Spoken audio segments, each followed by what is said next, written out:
Climbing Gold is a production of Duct Tape and Beer, with support from the North Face. Never stop exploring. Dr. Squatch, get dirty, stay clean. Choros, explore perfection. Element, restoring health through hydration. And Aeropress, the better coffee press. Hey everyone. So we're on a super quick break before we turn our attention to our Olympic coverage.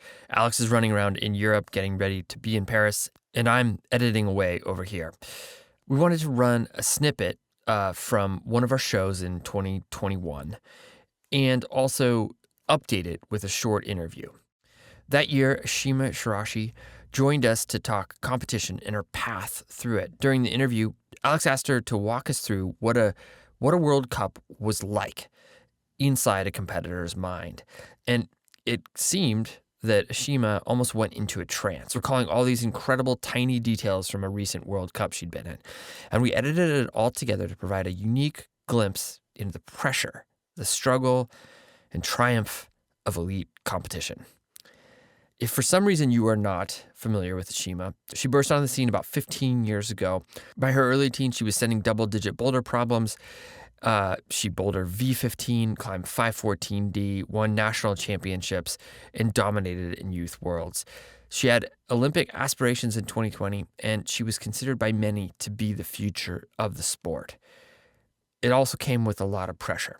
Since we talked with her last, Ashima has had a big reset and taken her climbing in her own unique direction. She stepped away from competition, but very much remains a part of our sport's future. We'll be back with more new episodes. In the meantime, enjoy.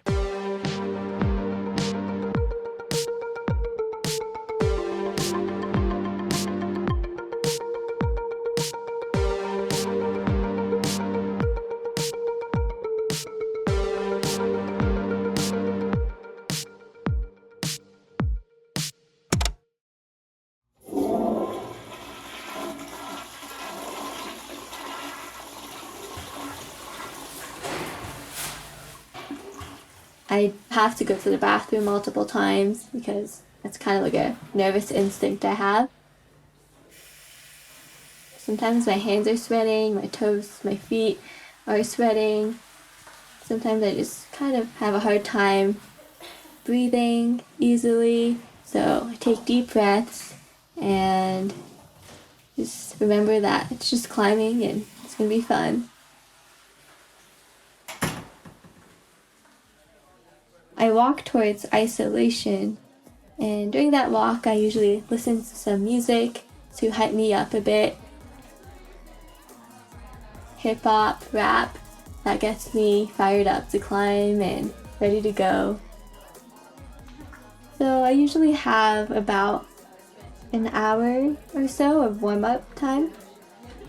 I find my little nook to put my stuff in, my bags, climbing shoes, get everything out. I start my warm-up routine, which includes mostly a lot of stretching, a lot of dynamic stretches. Sometimes I do some jump roping to get my heart rate going. It's very interesting to see how people warm up. Everyone has their own routines, and I see people stretching, I see people giving each other climbs to warm up on. Come on! Yes! I see all these different girls and guys pulling off these crazy moves that are absolutely insane. Come on, come on. I always question, like, did I prepare enough for this? Am I strong enough to be competing at this level? Sick.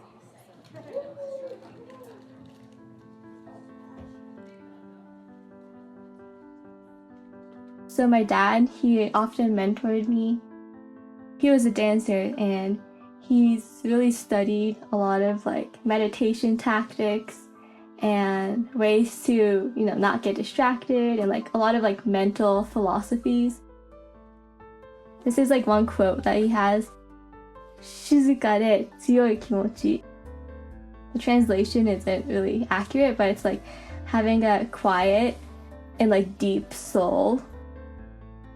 I think I try to apply that to my climbing pretty often because it's really important to like be calm, but also just like have that like fire inside of you and like ignite your soul almost when you're about to climb. You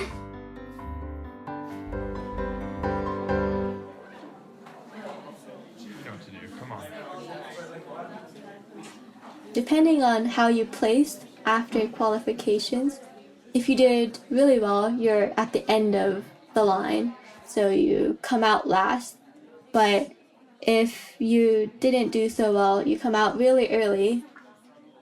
It's very nerve-wracking because the final people in isolation are oftentimes the strongest people. And, you know, you're surrounded by all these really strong climbers and you're seeing the really hard moves that they're pulling off. Come on. Get it right now. Come on.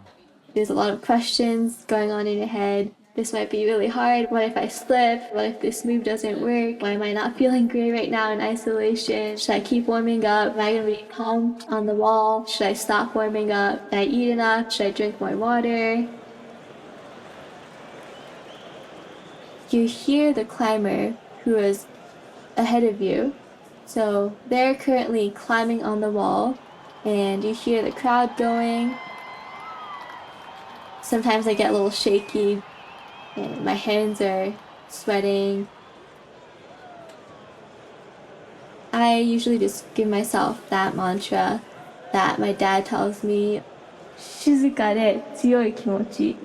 Kind of just like repeat that to myself to calm myself down, and also just breathing deep. And then they call your name.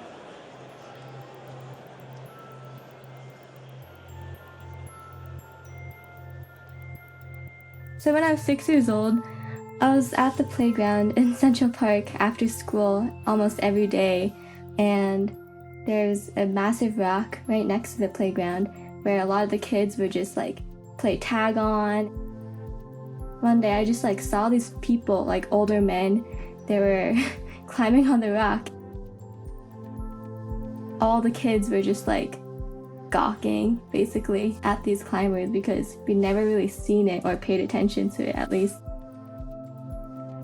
One of the people at the rock called Yuki, he was like this really old school climber. He really like taught me all the basics of climbing. The first time I tried it, I couldn't do anything. Like I was just sliding all over the place, but somehow it was just a really addictive sport. I was like really welcomed by the climbing community. They really, welcomed me in and they supported me, and a lot of them were actually members of the climbing gym. So they told me about it, and thankfully the climbing gym just allowed me to climb there for free because my parents couldn't afford to climb at the gym. We'll be back with more after the break.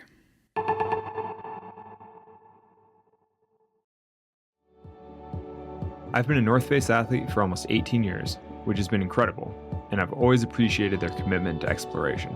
Summit Series is the name of the pinnacle North Face products that I use on every expedition, and I love that their tagline is athlete tested and expedition proven. I've personally tested these products all over the world, and they've always proven themselves. Future Fleece is the next generation base layer that I wear almost every day of climbing outside, whether on the wall or at the crag. You can shop the full Summit Series collection at thenorthface.com. I first found Choros when I was looking for a GPS watch that could track my biggest outdoor adventures. I needed something with a massive battery life that was also robust enough to handle the climbing. As it turns out, Choros is the only GPS watch brand that has done some serious development for climbers, from multi-pitch GPS tracking to indoor programmed workouts. The watches have a mind-blowing battery life. The Vertex watch series lasts for more than 100 hours in GPS activities, so I only need to charge it once every several weeks. I only need to charge my watch so sporadically that I can never find the charger because I haven't used it in 6 weeks. If you're interested in bringing new technology into your climbing training and tracking, you should consider their new Vertex 2S. Go to Choros.com and use the code ClimbingGold to secure a free watch carabiner with the purchase of your new Vertex 2S. The link's in the show notes. Element is a zero-sugar electrolyte drink mix formulated with a science-backed ratio of sodium to potassium to magnesium. Each packet delivers a meaningful dose of electrolytes, free of sugar, artificial colors, or other dodgy ingredients. It tastes great, and I've used it extensively on expeditions. Element is formulated for anyone looking to restore health through hydration, and is perfectly suited for athletes, folks who are fasting, or those following keto, low-carb, whole food, or paleo diets. Try Element totally risk-free. If you don't like it, they'll refund your order, no questions asked. So whether you're new or returning Element customer, you can get a free Element sample pack with any drink mix order when you go to drinkelement.com/climbinggold. That's drinklmnt.com/climbinggold. The link's in the show notes. Here comes Ashima. Never won a World Cup, second last year in Xiamen in 2018. Can she claim the World Cup win that people have been predicting she could for so long? She's got a very big opportunity tonight. In Chamonix, it's a giant crowd. So for finals, it was like, I think there's close to like 10,000 or something. You see a lot of lights shining at you. It's pretty blinding, actually. It's a very lonely experience sometimes, where you can't really see your friends, you can't see other people that you know. And then, for 40 seconds, you can face the climbing wall, scan it through, and then after that's done, you have to get on the wall. Those like few seconds that I had right before going on is always the hardest. Thinking about the little things that might go wrong. The European route setting is very different. They have a minimalistic way of setting. They don't have options for your feet everywhere. They just put holds where you need them, and that's all. I apply a lot of pressure on myself to make the perfect movements and to not make any mistakes on the wall, which obviously never goes right. So the wall here in Chamonix divided into 4 panels, the least steep being the top and the bottom, and then she's on the first few moves are still a little bit shaky. Right through the middle. Of course, The climb is pretty difficult, I would say, probably like 514 BA. Both men's and women's routes go on to that big red feature, and it's enabled them just to be a little more creative. Just checks the time, Ashima. I am on a running clock, which is, I think it's like 6 minutes. Speed is often what competitions come down to. Seems to be a really bad left foothold on the side of that right volume. That's the left foot I'm talking about. Nicely done from Ashima, though. Puts the power through that foot without too many issues. She's actually climbing quite. You do hesitate a lot because you're unsure of what's next, and you're oftentimes just unsure of how the holds are or how the moves should be. It looked for a second like she might just fiddle that clip, but got it done. Taking a break before the jump. And if she I sometimes struggle if a movement comes at me that was not expected, or if a hold that I grab is a lot worse than I thought, or sometimes it's a lot better than I thought. And sometimes I struggle by, being just shocked that the hold isn't what I expected it to be. And other times, if it's really good, I have a hard time because I end up resting more than I should be on that hold. Because she was taking a rest, but it was all on the right arm. There was nothing for her left hand. It just does shuffle across and matches there. Yeah, it's quite interesting as well. When I get to a certain crux sequence, I can tell a few movements beforehand by just looking at those holds that it's going to be a hard part. Best part of 2 minutes. This is the territory we can't start to rest, though. It's a real show of power, and Ashima has bags of it. Look at that left arm lock-off strength. Really nice looking So move. right before that, I try to shake out a little bit, breathe again, and kind of just blast through it. This is the move then, getting close to the high point of Molly Thompson-Smith. So Ashima slaps out right, so that's the That was the move where we lost Molly. So she'll head out. When she goes left, that's hold 30. There's only 42 on the route, so with 145 left, I think she's got her pace pretty good, actually. Yeah. Lactic acid is slowly accumulating, but I try to shake it off so that I have some power left. Sometimes I get power from the crowd cheering me on. Sometimes I hear distinct voices of my friends. Like to get the clip done sooner rather than later. Bumps up again. Ashima Shiraishi going really well here. Up to the volcano, still looking strong. Really needs to get that clip done now. By the time that I get to the head wall, which is like the last few movements of the climbing wall, I'm usually very pumped. Mentally, it's hard to tell if you're actually tired or you're just thinking that about yourself and your arms are just gassed, but you just keep pushing and you slowly creep up to the last few moves. And if she can pull something resembling a rest on it, I think the speed of her climbing will then pick up after that. But oftentimes, the last few moves are the hardest. There's oftentimes a lunge or just a jump to the last finishing hold, and you eye it down and you go for it. Top section could be quite slow to climb, but she knows it now. She's really picking up the pace all of a sudden. Sometimes you stick it. Big grimace. A good fight for Ashima. Good show. But sometimes you fall on that last hold or anywhere towards the top. First impression's very positive on this route. And then you get lower to the ground. Climbers out. I mean, this women's field is so close. It's really hard to tell by one person's performance how difficult the route is going to be. If I'm happy with how I climbed, I'm at a very happy place.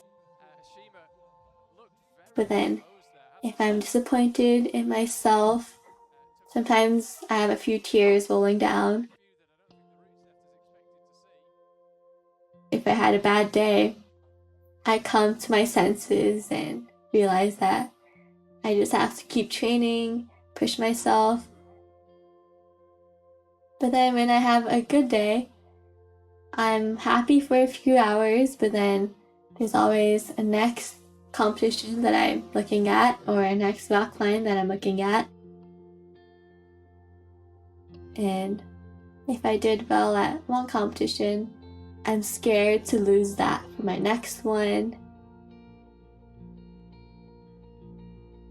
At the end of the day, it's just a rock climb, but it's crazy that it means so much to me.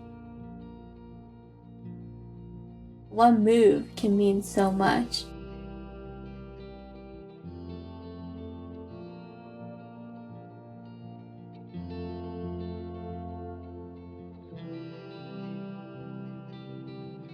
Thanks Ashima for sharing, and to our senior producer Elizabeth Nakano for pulling it together.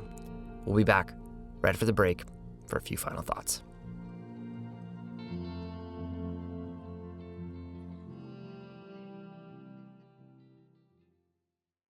Dr. Squatch crafts natural, high-performance personal care products with no harmful ingredients. I don't shower often, but when I do, I use Dr. Squatch. I especially like the Wood Barrel Bourbon Bar Soap. From soap to shampoo to conditioner, they help me look, feel, and smell my best for whatever adventure I choose. They're offering new customers 20% off any purchase with the code ClimbingGold, or you can go to drsquatch.com/climbinggold. The link's in the show notes. Dr. Squatch. Get dirty, stay clean. Whether at the crag, the recording studio, or van lifing, the team here at Climbing Gold always wants a great cup of coffee. Aeropress just introduced a complete travel system that was designed for life on the go. The Aeropress Go Plus still combines the best qualities of a few brewing methods you'd expect, and includes a customized tumbler for sipping your coffee that then doubles as a storage container. There's even a built-in filter holder to store your paper or metal filters. It's a compact and durable little package that makes reliably delicious coffee. And we can offer our audience an incredible deal on the Go Plus. Visit aeropress.com/climbinggold. That's aeropress.com/climbinggold and use the promo code climbinggold to save 20% off your order. It's time to say goodbye to crappy coffee and say yes to adventures fueled by better coffee. Thanks, Aeropress, for sponsoring the show. So last time we talked to you, you were about to start college, and it seems like you're still there, which means you've made it much longer than I did. How's that going? Funnily enough, so I was at UCLA for 2 years, but I'm taking some time off. So I don't know how much Oh wait, you're longer not in college. I made it compared to you. Yeah. It looks like you're in a dorm room or something right now. Oh, Like, really? where are you? I'm in New York. I've Oh, been no kind kidding. of semi-nomadic the last few months, and I was working on some creative projects and some bouldering projects in Europe. And then I also co-founded this nonprofit called Allrise, and we just had a festival in New York. So I'm back home for that before returning to Europe in the fall. Cool. But so you didn't really make it any further in college than I did. Barely, barely. Yeah. Are you planning to go back at all, or are you just on full climbing and traveling and living lifestyle right now? I think that at some point I would like to return to my studies, but right now I'm quite excited by some of these other projects and yeah, collaborative works that I'm working on. So yeah, I'm very happy with where I'm at. That's dangerously close to what I said for 15 years or whatever. When I'm like, yeah, I'm sure I'll go back soon. I'm just taking a semester off. Just taking a semester off. I'm gonna put your odds of finishing your college education at about 10% or less. Yeah. I feel really privileged to not be forced into that path right now. What are the creative projects that you've been working on? I've been tinkering with this idea of like using climbing as a vehicle through which we can tell stories of the landscape and have this more like ecological lens to climbing narrative. With this initial experimental video, I talked to some geologists to sort through the geological history of Brione and some of the Swiss bouldering areas, and basically just getting a better understanding of like how the boulders came to be and how the Alps themselves came to be over millions of years, and kind of like reorienting yourself as a human being who's like just a blip on this geological timescale. As climbers, we have such intimate relationships with these boulders, and I think that's like a really cool opportunity to kind of expand your time frame and like vision of where you are and all the ecological like webs around you in which we are privileged enough to spend time in these beautiful places. So are you trying to sort of combine a normal climbing film with a deeper ecological story behind it, or geological story? Yeah, exactly. I think that a lot of climbing films tend to have this like human exceptionalistic view. And I think that's amazing, but there are also other stories that can be told through the medium of climbing. So I think it's like a nice way to combine a few interests of mine and yeah, combine some more like ecologically leaning stories into these climbing films as well. You're like a mellow video, but with an ecological slant and a deeper geological understanding. I don't know. I mean, it's just for fun.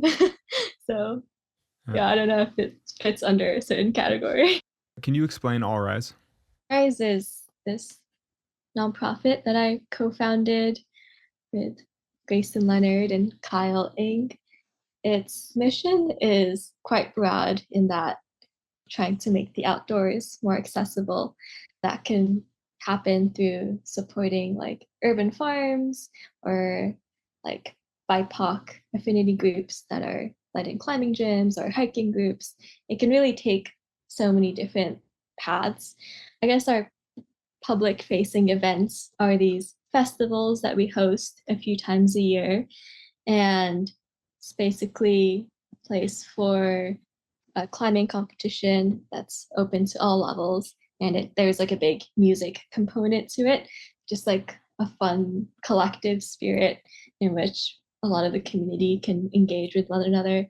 All of the funds that we raise through these festivals, they are then distributed to grassroots organizations in these cities that we decide to host them at. I guess the goal of these festivals are to then like amplify the work that's happening in these respective communities and trying to get the climbing community more involved so that they can support and personally be involved with all these initiatives that are happening so close to home. The organizations that we get to collaborate and work with and amplify are doing such amazing work. So I'm just so, I mean, what's most fulfilling is being able to support them financially. Where are the next Allrise? Do you call it a festival or competition, or what do you call it? Yeah, festivals. So we just had one in New York over the weekend, and then Oh, cool! Like this weekend, you had one. yes, Oh, cool. yeah, it was Nice. amazing. Hosted in one of the gyms or outdoors? Yeah, I was in a climbing gym. Cool. Yeah. Nice. Yeah, next one will be in September in London. Wow. Cool. It seems like you have a wider array of interests. Is climbing still central to that? Or are you more focused on the creative projects, more focused on Allrise? Basically like where does climbing sit in your array of interests right now? I think that all of these like art and culture and these other worlds that I like to like dip my toes into, I think they really do like enrich my experience of climbing. Although climbing is like the main focus and path that I'm on, I like to think of those worlds as like merging into one another. I still think that climbing is like the central path, but there's kind of like an interweaving. Have you been doing any competition climbing in the last few years? So I've mostly retired from comp climbing, but the exceptions would be like for the Allrise events that we host, and I don't know, it feels more like a festival and less like a conventional comp. So yeah. Do you miss competition at all? Not very much actually. Yeah. Yeah, I don't really miss that world. What do you feel like you learned from your years as a competitor? The intensity at which you have to perform and really turn things on to like focus is something that I value and I can apply it to other things. I'm honestly I think that I'm not the most competitive person. So it kind of felt like I was betraying a part of myself when I was so involved in competitions and maybe I could have personally like framed it differently, but the ways in which you're constantly like kind of pit up against other folks, always in this high adrenaline and high stress scenarios wasn't the best environment for me. Can you explain, like in your own terms, where do you feel like you've come from / where do you feel like you're going? Like, because I think from an outside perspective, somebody would just look at you and be like, she's a great climber, still a great climber, still climbing all the time. And they wouldn't necessarily understand the personal journey that you've been on. How does it feel like for you on the inside? Well, I guess I started climbing when I was 6, and then by the time I was 8 years old, I was like kind of in the climbing media, in videos, and there were stories put out about me. And then since, yeah, I was the age of 8 until I was maybe 20 or so, I was competing all the time, and there was a lot of media about me as well, and this constant like expectation for me to be pushing the grades in the sport. So I think I come from a high performance background and this like public expectation to constantly be pushing my own limits. But at the same time, my family, I was fostered the sense of creativity because my parents are both artists. And my dad has always been a huge mentor within my climbing career and life. I think that I now kind of follow their footsteps in seeing climbing as this practice and as this art form in a way. So it does feel like an updated version of how I view climbing now. Did it feel like a burden to have those expectations on you from such a young age? Um, yeah, I think that a lot of the motivation just came from like external sources. So just didn't feel like it had much longevity to it. I think in the long run, it did kind of like erode my own sense of self-esteem just because so much of it came from the outside. And that's something I've had to work on and like relearn and reclaim for myself. That's really interesting and sort of counterintuitive in a way because, you would think, again, from an outside perspective, that you being one of the best climbers in the world would lead to a really high self esteem in a way. It's like because you're really freaking good at something. But I totally understand what you're saying that on the inside, because there's so much external judgment one way or another, that it winds up sort of degrading your own sense of self.